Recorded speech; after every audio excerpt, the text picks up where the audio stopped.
12th, 2023, officers from the Erie Police Department SWAT team, Pennsylvania State Police Fugitive Task Force, and U.S. Marshals arrived at the Erie, Pennsylvania home of 52-year-old Lance Thornton, who suffers from early onset dementia. Mr. Thornton's doorbell camera captured footage of the officers removing it from its installation location and throwing it into Mr. Thornton's yard, after which the officers knocked on the door. When Mr. Thornton, who was sleeping at the time, did not get to the door quickly enough, they started to break down the door. Mr. Thornton came to the door before they broke it down completely, and the officers asked him to step outside. After explaining that he suffered from dementia, Mr. Thornton took out his cell phone and began to film the encounter. We're not here for you.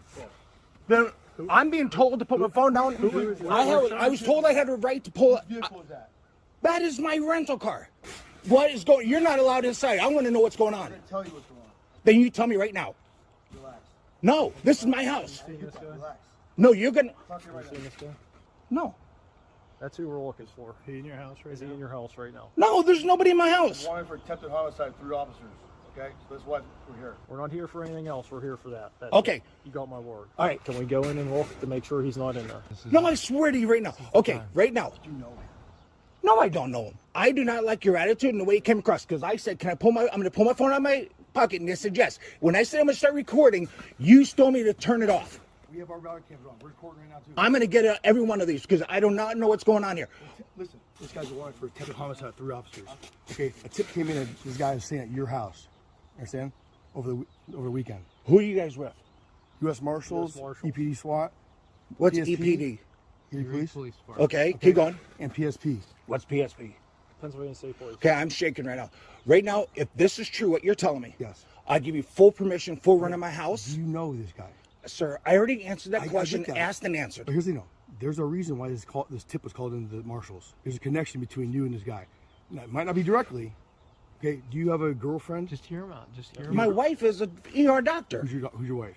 Is there another woman that stays here? A girl? No, Nobody else? no, Okay, who? my daughter. Okay, where does she stay at? She lives in Washington, D.C. This is my daughter? We don't know. Okay, again, this is a tip that's called into to the U.S. Marshals and PSP hotline. Okay, saying that this guy is staying here at your house right now. This week. Go inside, guys. Go inside. Well, we will in a second. We don't have to go more than just 2 guys, but that's why we're here is to show force we are. Who's fixing my door? Because you broke it the way you kicked it. It's not broken. No, Door? I saw the inside. The door? Yes, whoever was kicking that door when I was coming downstairs peacefully, you had to hear my feet coming. Someone's paying for this, so go ahead, do your thing. That's fine. Do your job, because you have me so scared right now and so mad. I appreciate that. Do you guys have a warrant, by the way? Homicide warrant? To the homicide warrant? Yes. No. Do you have a warrant for my house? I'm just asking so I know. No, you don't have a search warrant for your house. You do not have a... You gave us consent to get I'm giving you consent, but I can withdraw it at any time, right? You don't have a search warrant for your Because house. I'm scared right now. We are not taking anything in your house. We don't want anything in your house but this individual. Yep. Just hook up. Steve. The officers informed Mr. Thornton that although they do not have a search warrant for his home, they can enter because they have his consent, which the officers believe to be valid, despite the fact that Mr. Thornton informed him that he has dementia. In the 1981 case of Stiegald versus United States, the Supreme Court determined that the warrantless entry into a home to arrest a non-resident violated the Fourth Amendment, despite the fact that the officers had an arrest warrant, because, quote, absent exigent circumstances or consent, an entry into a private dwelling to conduct a search or effect an arrest is unreasonable without a warrant. Now, while the court noted that the arrest warrant would permit the officers to enter the suspect's own residence, it determined that it did not authorize the officers to enter someone else's home in order to arrest the suspect when the homeowner did not consent, the officers were not in hot pursuit of the suspect, and no other exigent circumstances existed. Therefore, because the officers did not have a warrant to enter Mr. Thornton's residence and no exigent circumstances appeared to exist, the officers could not enter Mr. Thornton's home without his consent. As the Supreme Court explained in the 2006 case of Georgia versus Randolph, one exception to the rule prohibiting the warrantless entry of a person's house, quote, recognizes the validity of searches with the voluntary consent of an individual possessing authority. The Supreme Court held in the 1973 case of Schneckloth versus Bustamante that, quote, it is only by analyzing all the circumstances of an individual consent that it can be ascertained whether in fact it was voluntary or coerced, and that, quote, examining all the surrounding circumstances to determine if in fact the consent to search was coerced, account must be taken of subtly coercive police questions, as well as the possibly vulnerable subjective state of the person who consents. However, it is important to note that when analyzing whether a consent to search was given voluntarily, courts focus primarily on the officer's understanding of the situation, rather than whether or not the individual actually consented. For instance, in the 2005 case of U.S. versus Guerrero, the Eighth Circuit Court of Appeals noted that, quote, the focus is not whether Guerrero subjectively consented, but rather whether a reasonable officer would believe consent was given. In the 2020 case of U.S. versus Quesada Lara, the 10th Circuit Court of Appeals noted that, quote, our cases have never required perfect mental ability to find a consent to search was voluntary, and ultimately determined that a consent to search was valid despite an individual's dementia because, quote, the extent of his impairment at the time of his consent to search was not severe, and the agents involved in obtaining the consent testified that, quote, no aspect of the dysfunction was apparent to them. So based on this precedent, it seems most probable that a court would determine that the officers reasonably believed Mr. Thornton's consent was voluntary based on his demeanor and apparent understanding of the situation and his rights. However, the officers were on notice that Mr. Thornton suffered from dementia, and he repeatedly stated that he was scared and confused. So it is also possible that a court could conclude that his consent was not effective. Although, given the low standard required to prove voluntariness, this outcome seems unlikely. Ambulances, a SWAT truck, lots of cars, and a rude officer. What's the relationship with my daughter? I'll explain it. I'm not with this going on. Okay. Why? This is total transparency because I've just given you permission to walk into my house. I can withdraw it right now. So you tell me now or I withdraw it. I'm going to draw this consent. Sirs, get out of my house. I'm withdrawing consent. I am withdrawing consent. Do you now hear it? You're on camera. They're still moving forward. You want to understand? They're still going in. I withdrew my consent. You guys even knew I could do it. They're still searching. I already told them out. You can't go back and forth saying you let us in, you don't let us in. I said, can I withdraw consent? And you said yes on camera. Yes, you can. Yes. And I did. I did not just withdraw it. So I'm telling you what's going on. Right now they're doing an illegal search of my house. Hey, Steve, the homeowner's saying we don't have consent now. I have Alzheimer's. I have dementia right now, and I'm really scared. Okay. Well, there's no reason to be scared. We're not here. I told him to stop the consent until I got the truth, and you already told him, and it's still searching my house. Here's the thing. I have enough security cameras in there. They're all scared. They heard me withdraw consent, and they're still continuing in there after I withdrew it. Mr. Thornton argues that the officers are searching his home illegally because they continued to search after he withdrew his consent. The Supreme Court has not expressly established that an individual may withdraw consent to search that they have voluntarily given. However, in the 1980 case of Walter versus United States, the court explained that, quote, when an official search is properly authorized, whether by consent or by the issuance of a valid warrant, the scope of the search is limited by the terms of its authorization. And in the 1991 case of Florida versus Gimeno, it stated that, quote, a suspect may, of course, delimit as he chooses the scope of the search to which he consents. Based in part on this precedent, the Third Circuit Court of Appeals, which has jurisdiction over Pennsylvania, held in the 2018 case of United States versus Williams that the subject of a consensual search may terminate the search by withdrawing their consent, noting that, quote, our sister circuits that have considered whether individuals may withdraw consent to search have unanimously answered in the affirmative, and citing decisions from the 6th, 7th, 8th, and 9th circuits recognizing the right to withdraw consent. The Third Circuit also clarified that once an individual has voluntarily consented to a search, they can only withdraw their consent through, quote, an act or statement that an objective viewer would understand as an expression of his desire to no longer be searched. Here, Mr. Thornton unequivocally revoked his consent by explicitly stating that he was withdrawing his consent multiple times, and a court would almost certainly determine that the officers violated the Fourth Amendment by continuing to search his home after hearing these statements. Because I want the truth. I got one on. I told you the truth. What do you mean? I'm not telling you the truth. Let me finish, and I apologize. I'm getting frustrated. Okay. I'm standing out here in the cold in pajamas. I said, I'm going to reach in my pocket. I'm going to grab my phone. Yes. And I was told yes.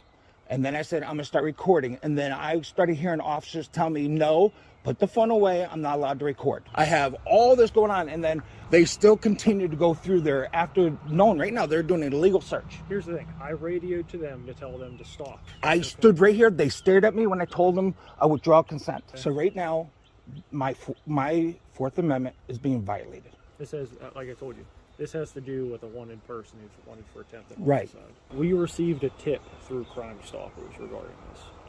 Okay? And the tip said that person was at your residence from this weekend.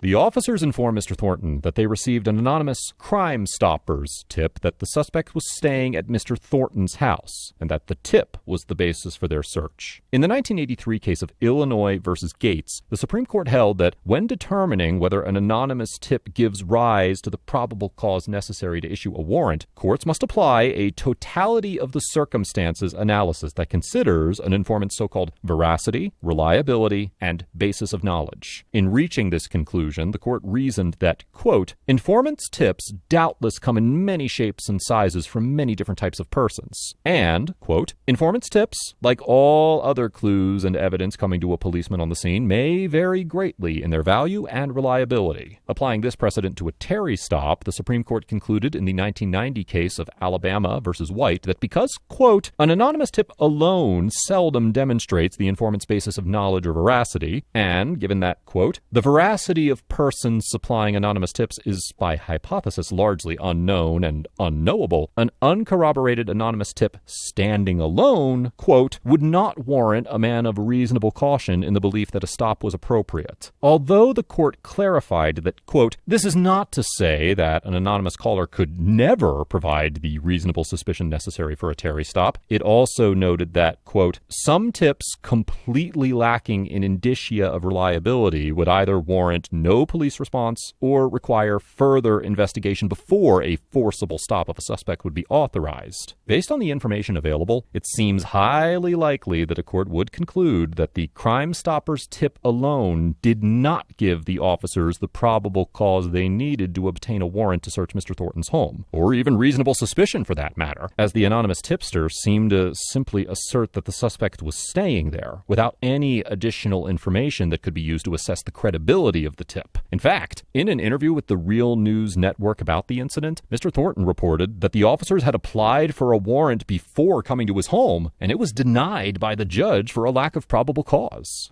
Right now, there's an illegal search going on in my house. That's what I care about because I wanted them out. I totally respect your position. I totally respect what you're doing. I know you guys are scared. You guys have somebody wanted. But I do not understand the show of force and the aggressiveness towards me because this is my home. I gave you my medical condition and you guys still are doing this. See, and they're upstairs now. You said they're on their way out. After completing their search of Mr. Thornton's home and not finding the suspect, the officers eventually left. According to a GoFundMe campaign started by Mr. Thornton's daughter, as a result of the officers' actions, Mr. Thornton's front door could not be securely shut or locked, and his doorbell camera was broken. The GoFundMe also reports that the carpet in 2 bedrooms was ruined by a dark substance that looked like paint or tar that seemed to have been tracked in on one of the officers' shoes. Following the interaction, Mr. Thornton filed a request for the body camera footage and other material related to the interaction, but his request was denied after a lengthy exchange with the Pennsylvania State Police, who directed Mr. Thornton to file his request with the U.S. Marshal Services, as they were the lead authority on the scene at the time. As of the writing of this episode, Mr. Thornton has not received any body camera footage related to this incident. Mr. Thornton also suffered a stroke shortly after this encounter, which he believes to be a direct result of this interaction. Overall, the officers get an F for destroying Mr. Thornton's personal property, failing to properly account for Mr. Thornton's dementia diagnosis, and violating the Fourth Amendment by continuing to search Mr. Thornton's home after he withdrew the consent that was the sole basis of their authority to enter his home. When reviewing this encounter, it is important to keep in mind that because the officers had been denied a warrant, they were engaged in what should have been a so-called consensual encounter with Mr. Thornton. And while the Supreme Court has held that officers may approach the door of a home and knock, just as